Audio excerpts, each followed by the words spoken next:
right. So I'm not even sure where to really begin because I kind of wanted to do an unedited, like full disclosure video. But right, so here goes. So a couple months ago, I was diagnosed with multiple sclerosis. I guess the way that my diagnosis came about wasn't like most people's. Usually it was an incidental finding. So I had like a few months where I had persistent, what I thought was a migraine. And I have a history of migraines, and they've been on for quite some time. But except I had a period where I had none, like zero. I think I had like one episode with like some allergies while we were overseas. And then I came here, and during COVID times, I thought maybe, oh, okay, it might have been another like incidental finding with COVID. And so I was like, oh, okay, maybe I got COVID and didn't know it or something like that. But I've never tested positive for COVID or anything for that matter. So I went ahead and proceeded with my doctor's diagnostic testing, which was she wanted a CAT scan and an MRI. So for something happened with the CAT scan issue, so I got it done, but it wasn't with contrast. It was supposed to be with and without contrast. So then the without contrast just revealed like my sinuses were a little like irritated, snotty. So we didn't do the contrast. That was supposed to be at a later time. So I went forward with the MRI. And then so I got the MRI without contrast. And then a few days later, I had received a call like, hey, so not sure if you know about these findings or not, but, I'll just go ahead and put in a referral for neurology. Radiology's thinking that it's multiple sclerosis. There's lots of lesions there. And so, I went ahead, met up with the neurologist, and, just kind of got that exam and, asking about my health. At this point, the headache had been going on for about a month or so, a couple months. And it was just like pressure. That's just what it felt like, just pressure. So I can see why my doctor wanted to do like the CAT scan and everything like that and try to rule out sinuses as the cause of my constant headache. I did have snot in there. So neurology wanted to go ahead and run all kinds of stuff and, lumbar puncture and another MRI with contrast, but more on the spine to see if there were any further lesions, because I guess there was one in my neck.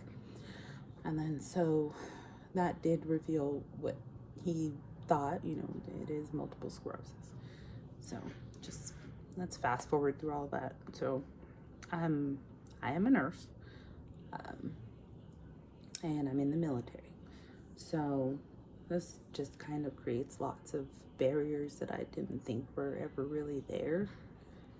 So I did start a journal, which coincidentally I had during COVID times. My kids were, oh, this is backwards. It says, I love you, but I don't judge my handwriting either, okay? Because it just is. It just is. Can I read it? Yes. It says, I love you, but I don't like you. So this was going to be a little like poetry book that I wrote to my children, which I do have a couple in there. But that's just kind of how I feel about my body right now. I love you, but I don't like you. I just kind of feel let down by it, especially more than ever. Aside from that headache, the constant pressure that I had nothing before I started my treatment. And it's kind of like one of those, I questioned myself for a while there too before going forward with the treatments. Like, is this something you really want to do? Do you really have any problems right now? Like, do you really want to stir the pot? So I had nothing, like maybe occasional like foot drop, which, my research told me that's what it was. Me, I was thinking, oh, I tripped on something. I'm clumsy as ever. But yeah, here we are. So I received, I'm going through the Ocrevus treatment route, and that is a disease modification therapy treatment. So going that route is just kind of getting ahead of anything before it becomes a big issue. So, that's just where I am right now. So my I love you but I don't like you journal has actually come in handy, because since my first infusion, I've actually had more symptoms. I don't know. See, we stirred the pot. All the stuff was just settling at the bottom, and now we're stirring up the pot, and now all these lovely, angry little oligocolonal bodies, just going and attacking everything that they possibly can, I guess, because now I have more flares. So, and that's what it's called when you end up having these, instances. So my left leg was numb a couple days ago. Did have like some, well, I did notice fatigue did kind of bring out my lisp a little bit more, which I already had to begin with. Like, I was a thumb sucker. And so, it was already there, but now, I worked really hard to pick up my tongue for years. And now it's just like, we're not doing it today. So now I guess, go with it. So I have like some slurred speech, some word salad a little bit. So most of mine seems to be the whole memory fog thing, which my neurologist, like, those are not your picture perfect MS symptoms. But then one thing that research has taught me is that none of us are the same. We all, yes, we have similar sort of, symptoms, but we don't all have them during certain things. But fatigue, that's across the board. Everybody's got that, it seems like. But so something here underneath here, it's hair wash day. So underneath here, I have my locks. I got locked, but my braids, because I'm gonna wash my hair, so I have to lock my braids because there's still much in the baby. My locks. I have to braid my locks because there's still much in the baby phase, and I forgot how to braid. I was sitting there just holding my hair, and I forgot how to braid. Now, many of you don't know me, but I will say this: braiding is a second nature to me. My mother has braided all my life. I've been braiding since maybe like late elementary school. I braid my daughter's hair, I braid my hair. It's like nothing. So I was sitting there and I was just holding them. I'm like, this can't be possible. So I wrote it down.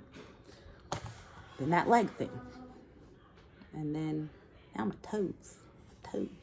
Thought it was due to the snow, but it's still going on. So here we are. So I'll just, I kind of guess I wanted to vlog a little bit because there might be somebody out there like me. I have no one to talk to about these types of things. So, well, I mean, I do, but nobody that really understands. So I guess I'm attempting to find some sort of understanding. So here I am, raw and uncut. This is just me. Ooh, that's long. Here we are, another day.